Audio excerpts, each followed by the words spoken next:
Are we good? Yep, it just began. You're all set. Okay, perfect. Thank you.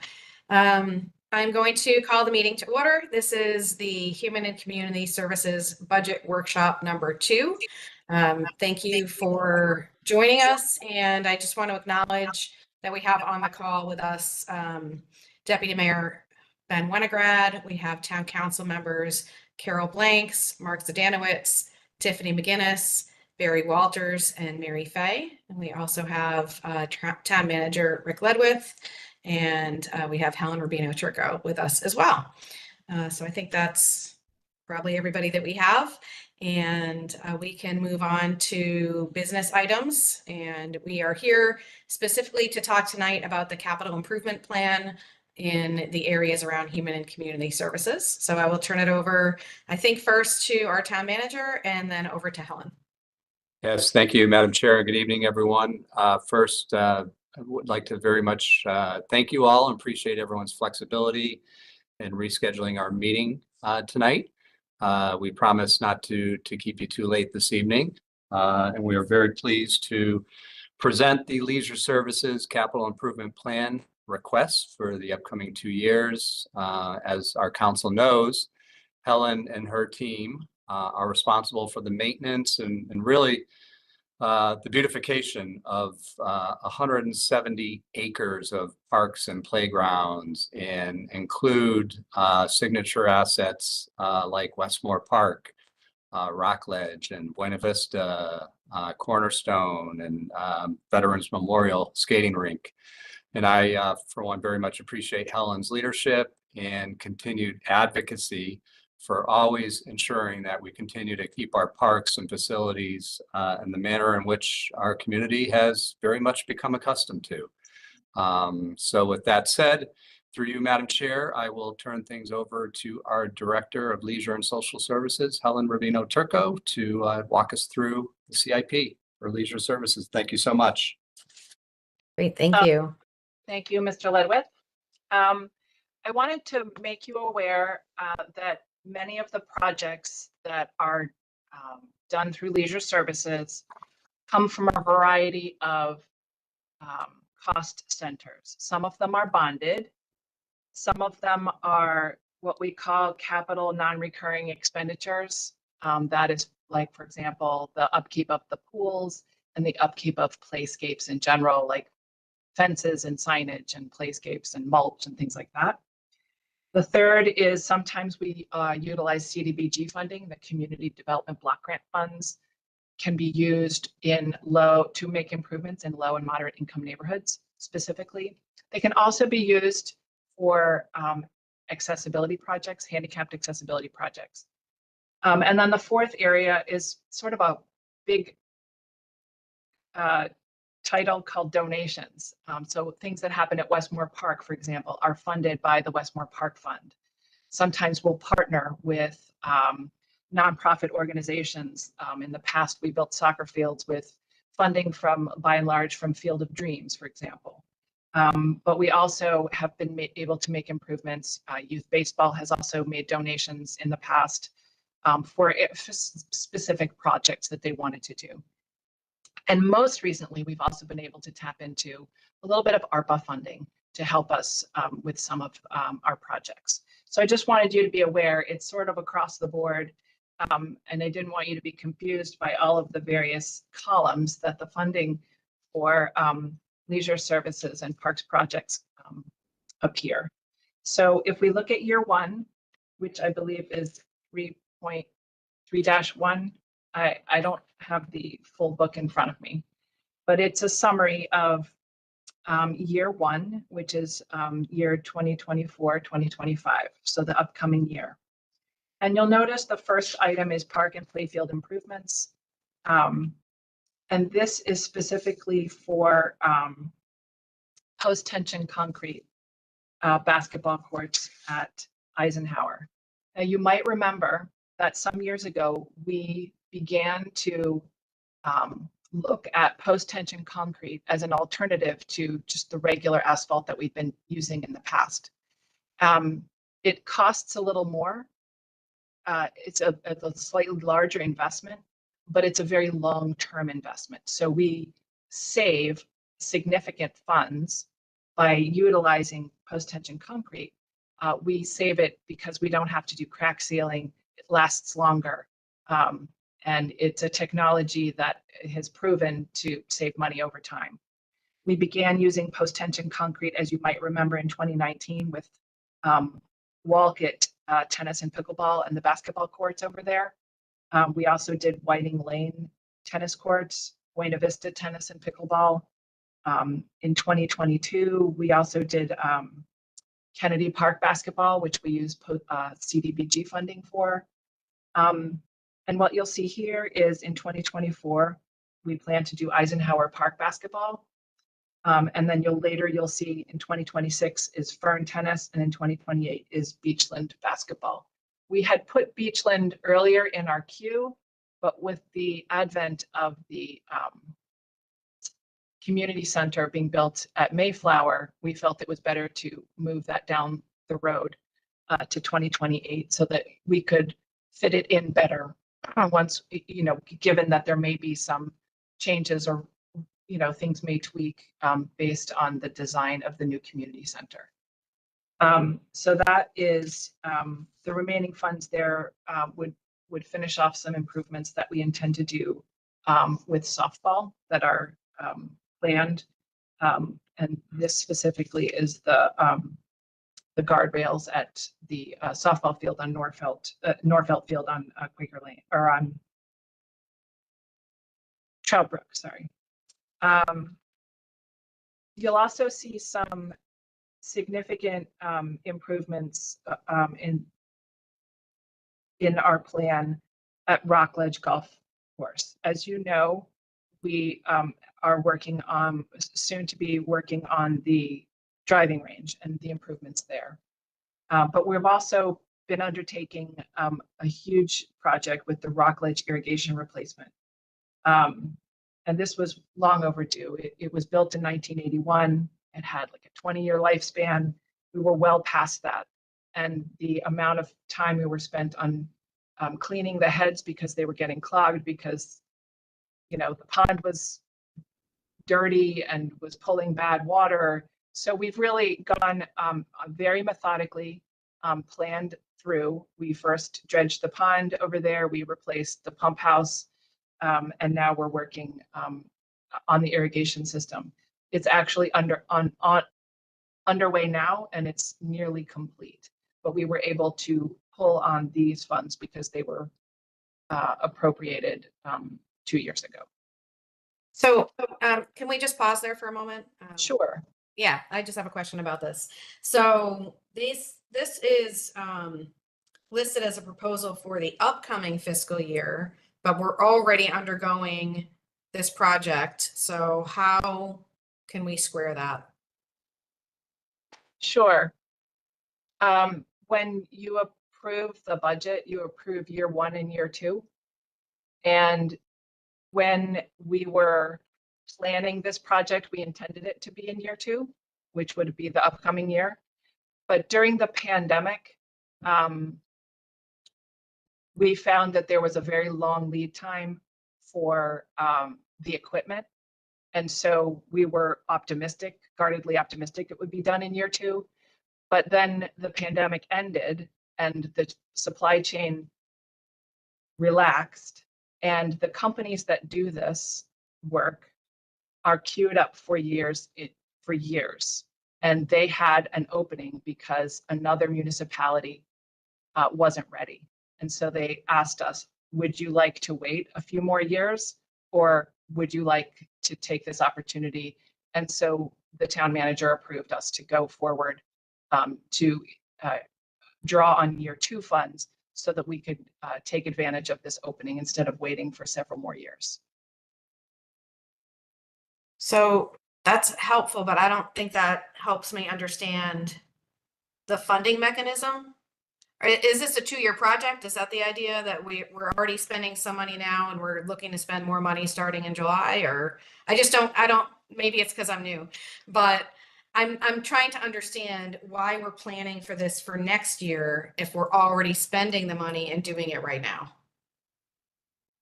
Is that a better way to phrase the question? So through you, to you, Madam Chair, so each budget, each cycle, each year, the council is actually adopting a 2-year CIP plan. So when you adopt the budget next week on April 24th, it will be for the upcoming fiscal year and the following fiscal year. So it's always it always goes out 2 years, the year you're voting on, and then the following year. So we will periodically, and this happens multiple times a year, depending on what's happening with the projects, we will, if something's been approved for year 2, we'll move it into year 1 if for scheduling purposes. Like in this case, it was something that we could move into year 1 because of supply chain issues. And so does that answer your question? So It doesn't. So I think, but because other people may already understand this, let's move this conversation offline. Okay. So we don't delay the meeting for too long. I'm Yeah. still really confused about this. Yeah, hi, this is but- Mary. Can I jump in for a quick second? Because I think maybe if you ask the question this way, because after you raised it, I've got some questions too. So we obviously budgeted for the sprinkler system, irrigation system, whether it was in year 1 or year 2. So there was a cost for that project. And it was budgeted for. So I think, Deb, if I'm understanding what you're asking, why are we asking for funds again for the same project? That's already been budgeted for, number 1, and number 2, that is well underway. I think that's what you want to know. Yes, thank you. You're That is welcome. what I'm looking for. No, because I have the same question, so thank you. Yes, I have the same question as well. So I think we're all confused. Thanks. And maybe instead of using the terms year 1 and year 2, can we use the year 23-24 and year 24-25 and year 25-26? Because this proposal that I'm looking at on page 3-25 is for the year 24-25 coming up. And what I'm hearing you say is that in the current fiscal year 23-24, we are already doing this project. We're already paying for this project. And so I'm just trying to figure out, what are we asking for the upcoming fiscal year? Yeah, and I think my question further articulates what was budgeted for the project. Are we over or under? Are you asking for more, or is this just a spillover? I can't tell where the project, what it should have cost and where it's coming in, and if there's more funds that we need to commit to it. That's what I'm trying to understand. So thank you. yeah, without having last year's book in front of me, I believe the numbers through you, Madam Chair, is the same, Helen. So I don't believe it has increased. Nope. But what I can do, Peter wasn't able to make the meeting tonight, but I can talk with finance, and I can email a response to everybody tomorrow to clarify the use of these funds and which year it was budgeted. And obviously we're spending down on it this year and next year. All right, that would be great. Thank you. You're welcome. So to sew up the Rockledge irrigation replacement project, it had been slated in year 2. We had an opportunity to do it earlier, and we took that opportunity rather than having it be delayed into some years in the future, because the company was already had a very full schedule. It is still on budget. Nothing has changed. But we are we're already dipping into, have used these funds in the current year. And I think maybe it's, they remain here because last year's, this was how it was presented. So everything just moved down. And so even though it's still here, it's still, we're not asking for additional funds. This is simply last year's. This is identical to what was last year was approved. But again, I'm not the finance director. Well, we'll get the answer. That'd be helpful. Thank you. All right, so we can go on to the next one then. This is outdoor Sure. pools. Yeah, outdoor pools and park and playscape management are both considered CNRE funding. So I don't carry in my operating budget improvements that need to be made to outdoor pools or to parks and playscape. They instead come from this funding source because so for example, it costs about $50,000 to replace the caulk in the gutters of the pools. And so we periodically have to go through, we did that in the past at Eisenhower. We are now planning to do that again in this year and next year. You know, we sort of have to do one pool per year. And also each pool is painted about every 4 years or so, and that costs about $10,000. So, you know, we don't carry that in our operating, it's done through the CNRE. And the same thing goes for playscape management. We replace fences, we make repairs, we add park signage, we repair playground structures and various play equipment. And sometimes you'll see us replacing an entire spray pad or an entire playground. And we're starting to plan those like we did the post-tension concrete, where we sort of plan them every couple of years through. So you'll also see some plans for spray pads to be replaced and for playscapes to be replaced on a systematic, planned ahead.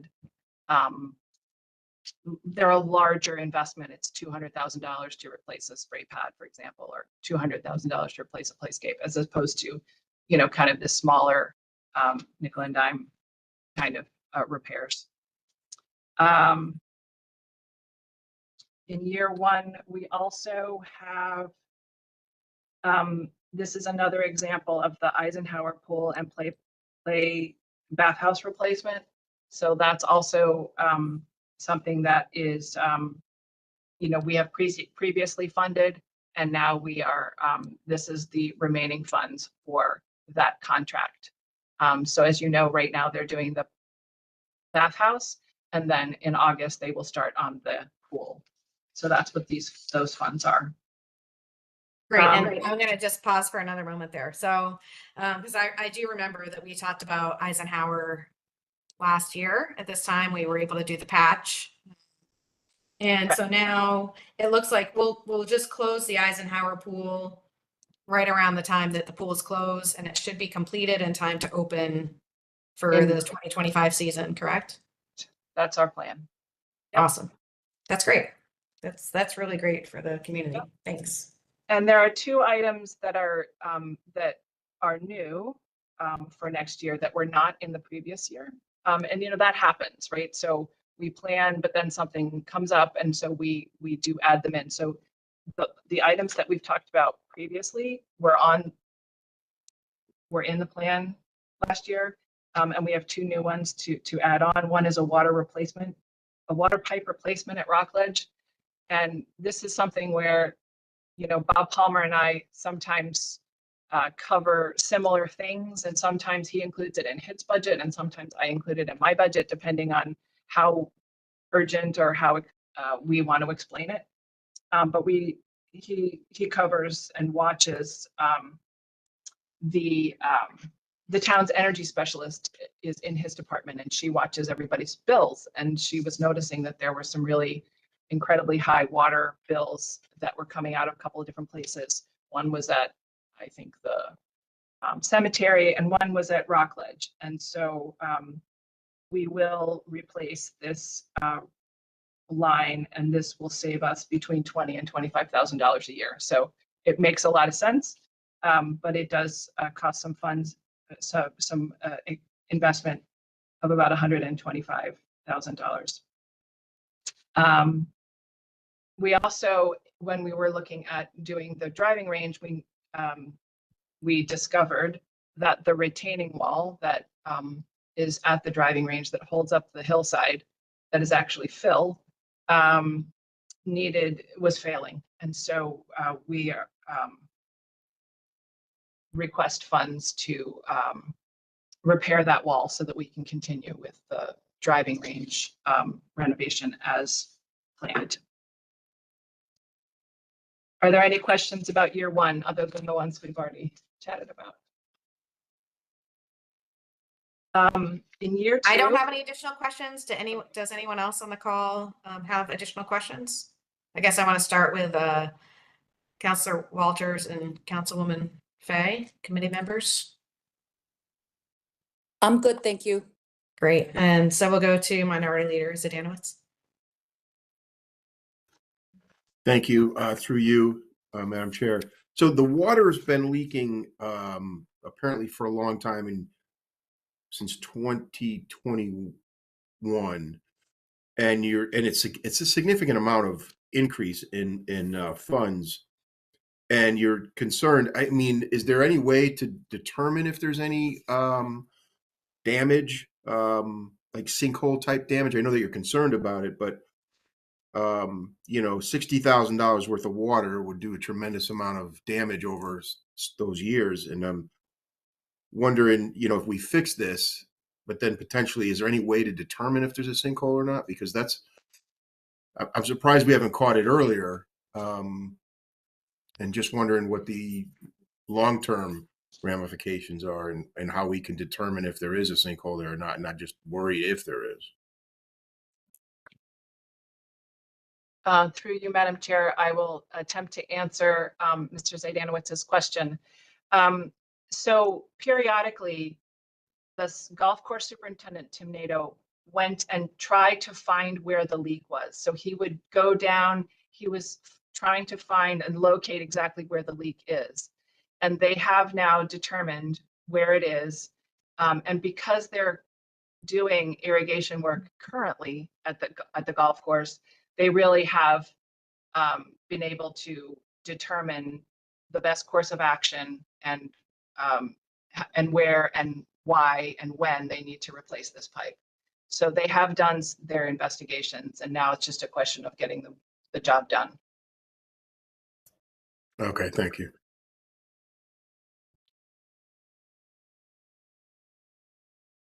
Councilman Walters? Through you, Madam Chair.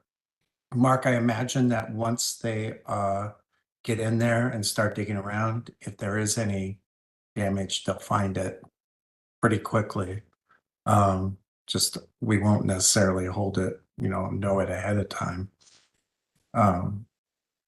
I suspect with the way things have been lately that if there is a sinkhole type of damage, we probably would have already seen that open up, given the number of them that seem to be opening up around town lately.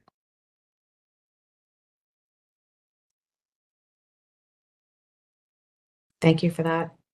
Any other questions about year one?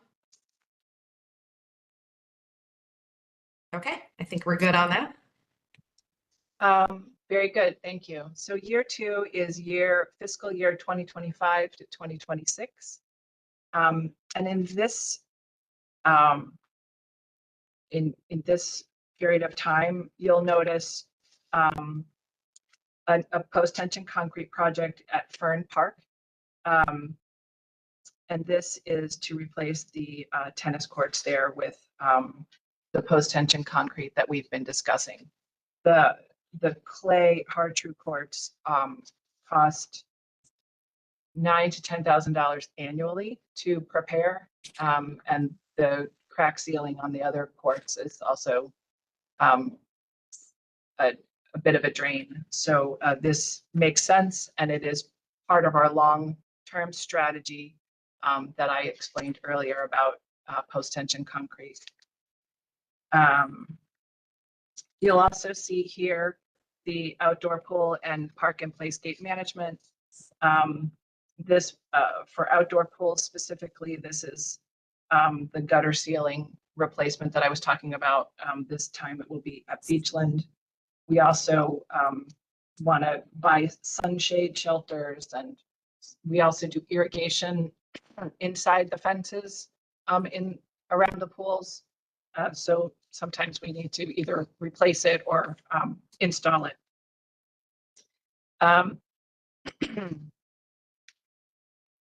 And what you'll also notice is rock ledge improvements, and you'll see that's coming from a special revenue fund. So what we do at Rock Ledge generally, outside of doing these major investments like the irrigation replacement or the driving range, is that many of the improvements on the golf course are funded by a portion of each round of golf and each cart rental. So we take a portion of those revenues and put them into a Rockledge reserve account. And we use that reserve account. We draw on it every other year. And we do things like redo, driving, tee boxes or greens or that kind of thing, or redo bunkers or sand traps. So, so that they're always changing and modifying and improving the golf course to make it as challenging as they need it to be. We used to pull $50,000 every other year, but we anticipate with the driving range revenue coming in, and a portion of the revenue from the driving range will also go into this fund, that will be able to expedite and do more projects. And so that's why we have increased the draw on that, so that we can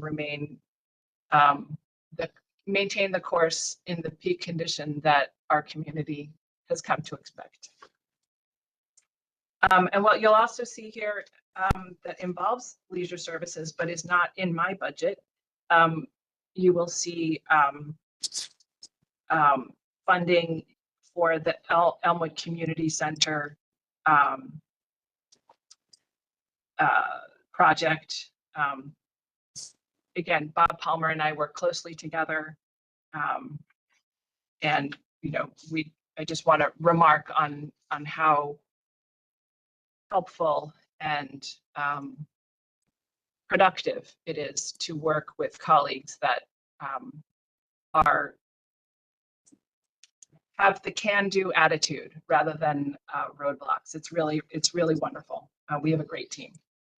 So you will see there some funding for construction management for the community center. Are there any other questions about year 2? Not for me. Any fellow council members have questions on year 2?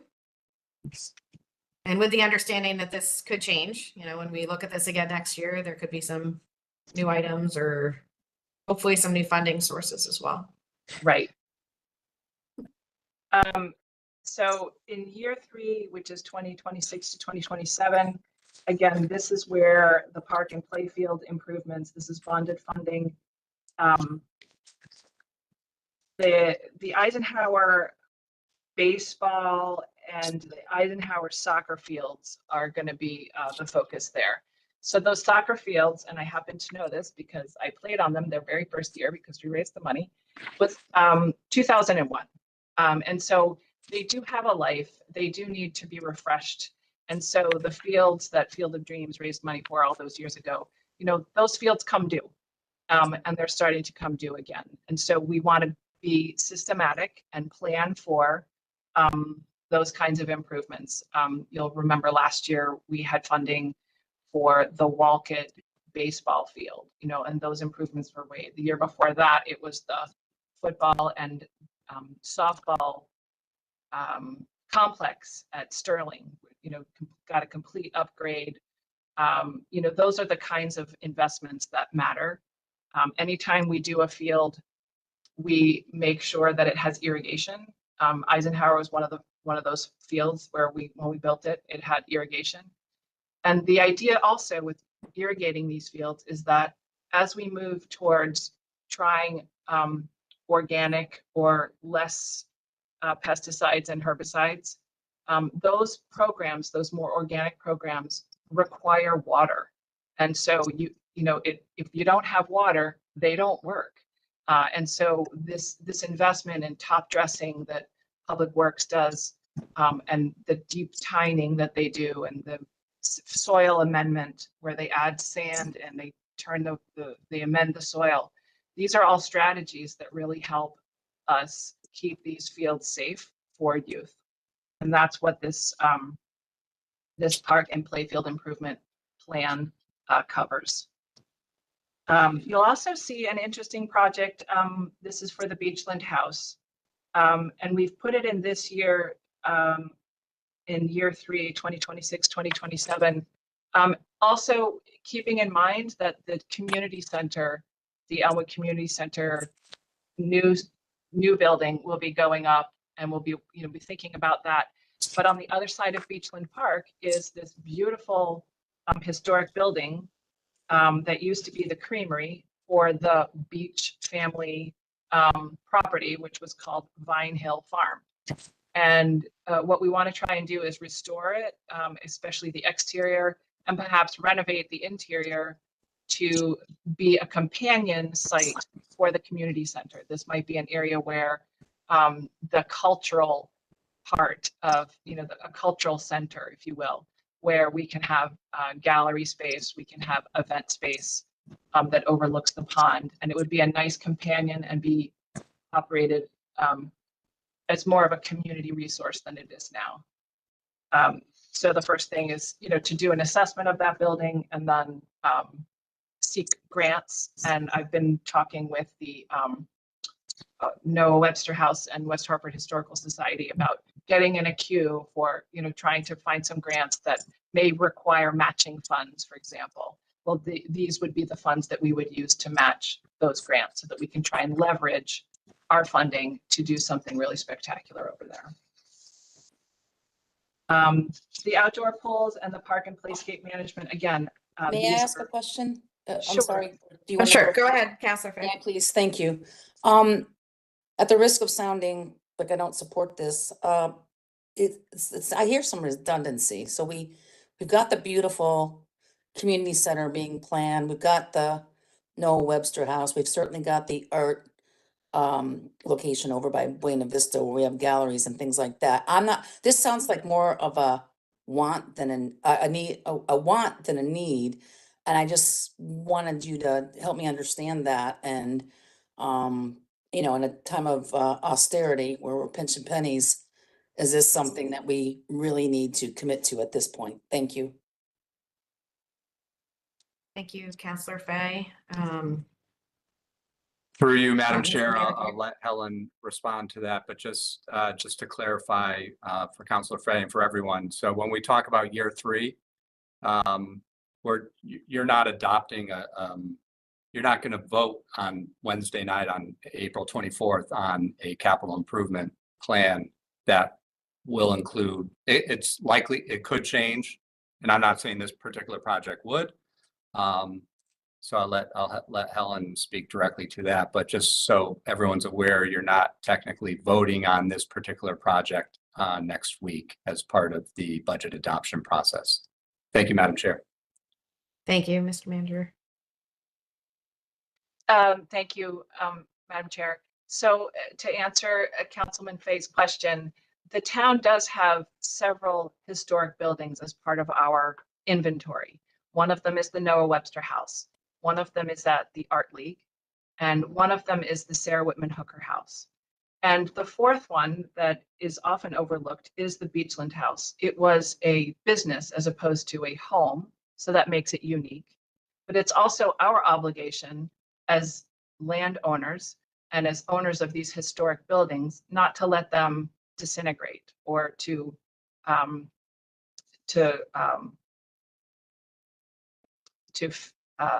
be damaged by not caring for them. And so one of the interesting things about this building is that it does share it will anchor or will be the bookend, if you will, to the new community center, having this new building and then this historic building within sight of each other is something that we find exciting. We also know that the new community center is not going to be able to fill or fulfill everyone's needs or dreams, right? Everybody wants to have something. Well, it's got to have this, and it's got to have this, and it's got to have this. And we know that we're going to be disappointing some portion of our community by not having enough in the new community center. But by having this extra space, we may be able to answer or fulfill some of that need by at least restoring the exterior and renovating the interior so that it is more of a rental area, a rental space, but also a gallery space or, a movable event space, if you will.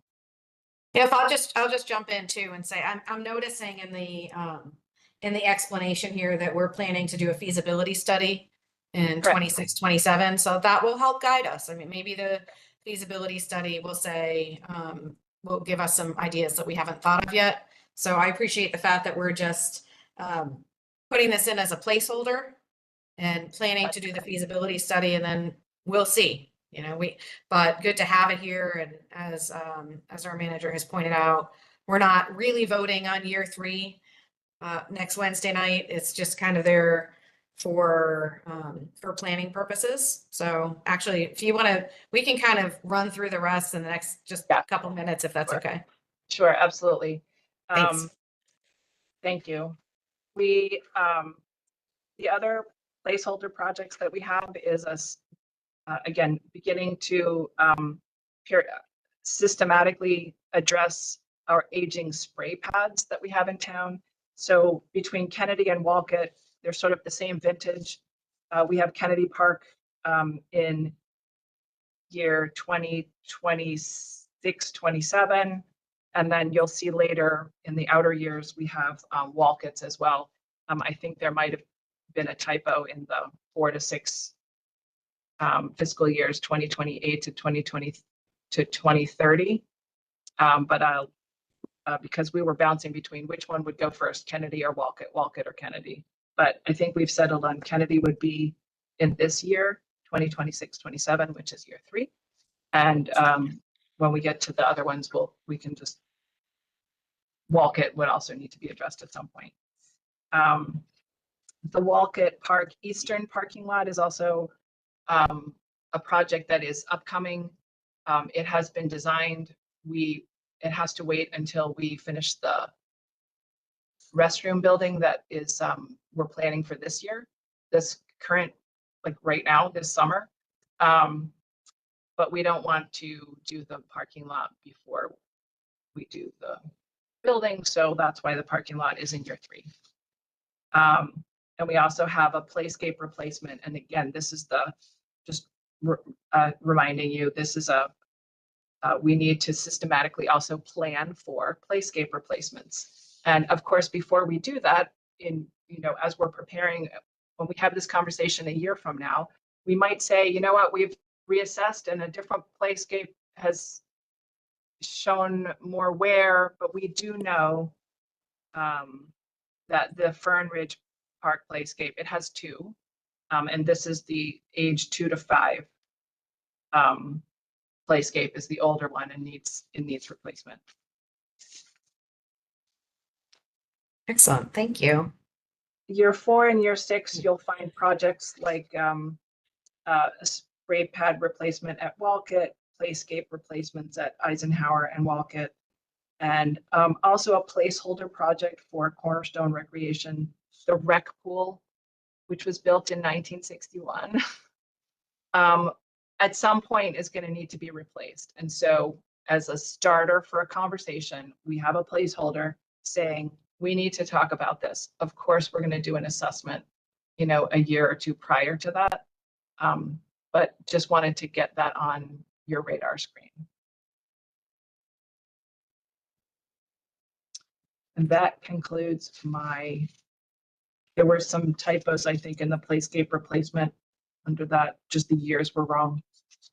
But those will all be fleshed out, as they come closer. Great, thank you. What questions do members of the council have?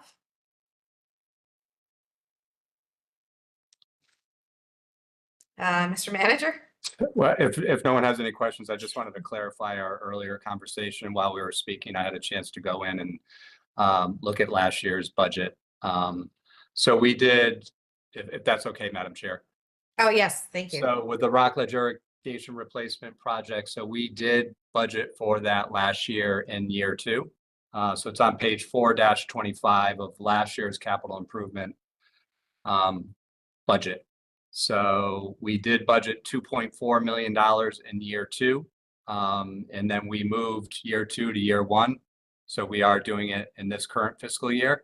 When we do that, we do move. So we don't add to our bonding cost. We will move another project that's in year 1 to year 2. So it's a constant balance between both years depending on need of a particular project. So what we should have done is asterisk this year's budget so that, create to limit any confusion. When we did the $2.4 million for year one of this year, it was in fact last year's year two that we moved to year one. We should have clarified that in the budget document, so I apologize for that.